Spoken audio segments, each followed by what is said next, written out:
वो ये है कि सेटेलाइट इमेजेस जो हैं वो अब हम देखते हैं कि हर आम बंदा भी इस्तेमाल कर रहा है।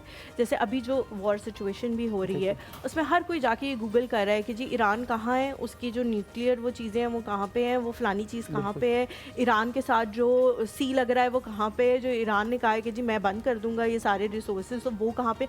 हर बंदा अब सेटेलाइट इमेजेस को देख रहा है, एक नॉर्मल इंसान भी। मैंने भी कल जाके हमने भी सारी देखा चीज़ें कि जो है राफेल कहाँ कहाँ गिरा था, गिरा हमने कहाँ गिरा था, इवन पड़ा हुआ पाकिस्तान था। इंडिया वॉर में भी हमने हर चीज़ जो है वो सेटेलाइट इमेज के थ्रू देखी है। तो क्या ये जो आप लोगों का सॉफ्टवेयर है ये मोदी कहाँ इसको बैठ के भी रो रहा है, हमने देखा था ऊपर से कहाँ इसको बैठा। भी हेल्प करेगा कि आपको दिखा सकता है कि दूसरे मुल्क की जो जोग्राफियाई चीज़ें हैं वो कहाँ कहाँ पे मौजूद है, उसकी मेन चीज़ें कहाँ हैं, फलानी चीज़ कहाँ है, जो भी चीज़ें हैं वो क्या ये जो सॉफ्टवेयर है वो दूसरों को भी दिखा सकता है या ये सिर्फ हमारे लिए काम कर सकता है, उसमें इसकी क्या डायनामिक्स है? ओके, सो बेसिकली हम जो भी सिस्टम यूज़ करें ना, ये एक ओपन सोर्स है। ओपन सोर्स मीन कि हर कोई उसको एक्सेस जी, कर बिल्कुल। सकता है, और ये हम गूगल अर्थ इंजन उसको यूज़ करें।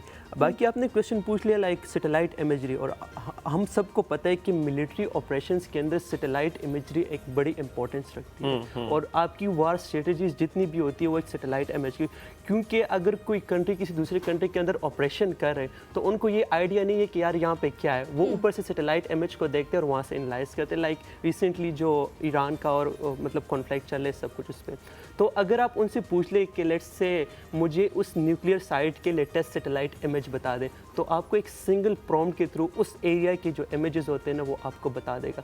अगर आप उनको बता दें कि मुझे लाइक बॉम्बे की मतलब सैटेलाइट इमेज दिखा दे, तो आपको इंडिया की जो सैटेलाइट इमेजरी होती है, इवन उनकी जो बेसिस होती है जहाँ पे जहाज़ खड़े होते हैं, तो इवन आपको उसकी लेटेस्ट सैटेलाइट इमेजरी दिखा देगा। आपको गूगल अर्थ इंजन पे जाना नहीं, आप जस्ट एक सिंगल प्रॉम्प्ट ट्राई कर आप उसकी बात कर रहे हैं, मैं दूसरा सवाल पूछूंगा, लेकिन इसमें लीगैलिटीज भी नहीं आ जाती हैं, इसमें क्या अप्रूवल्स भी नहीं आ जाएंगे, क्योंकि ये बहुत सेंसिटिव डेटा है जो कि कोई भी मुल्क नहीं रिलीज करना चाहता होगा।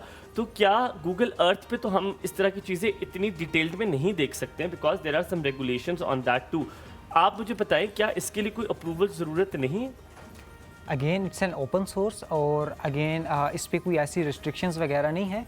तो अब रिकॉनेसेंस में अक्सर देखा जाए तो ये सैटेलाइट डाटा काफ़ी यूज़ होता है और वो पब्लिकली भी समहाउ अवेलेबल होता है। तो इस पे लिमिटेशंस या रिस्ट्रिक्शंस वगैरह अभी करंटली नहीं हमने लगाई या कुछ इस ठीक तरह है। की। अच्छा, अब आप दोनों से मैंने यही सवाल पूछा था कि आपको क्या लगता है, ये बाकी स्टूडेंट ऑफ द रिकॉर्ड भी बात कर रहे थे, बाकी तालिबे इल्म इस चीज़ से क्यों नहीं फ़ायदा उठाते? बहुत सारे ऐसे कॉम्पिटिशन्स हो रहे होते हैं, बहुत सारे ऐसे मुकाबले हो रहे होते हैं, क्या वजह? आपको लगता है शऊर की कमी है, एक्सपोजर इतना नहीं है, या बच्चे के अब किसी ध्यान और तरफ चला गया है, वो टिकटॉक और उस पर चला गया है, या आपको लगता है उस्ताद अच्छे नहीं है या इंस्टीट्यूट अच्छे नहीं है? एग्जैक्ट वजह क्या है? इसका मेन जो वजह है ना, लाइक रिसोर्सेज अवेलेबल, लेकिन हमारी यूथ अगर आजकल आप देख ले, so they are busy in TikToks, Instagram reels, और मतलब उनका रोल मॉडल रजब भट्ट मतलब है? एग्जैक्टली वो वाले, क्योंकि अब सबसे पहले अगर आप Sisterology और रजब एग्जैक्टली भट्ट। बिल्कुल सब कुछ मतलब उसी चीज़ के अंदर है, क्योंकि रिसोर्सेज अवेलेबल है हर जगह पे आपके लिए रिसोर्स है, just you need to search about it और मतलब अब उसको अवेल करो। लेकिन आजकल हमारी यूथ जो है ना, they are busy in like TikTok reels, और मतलब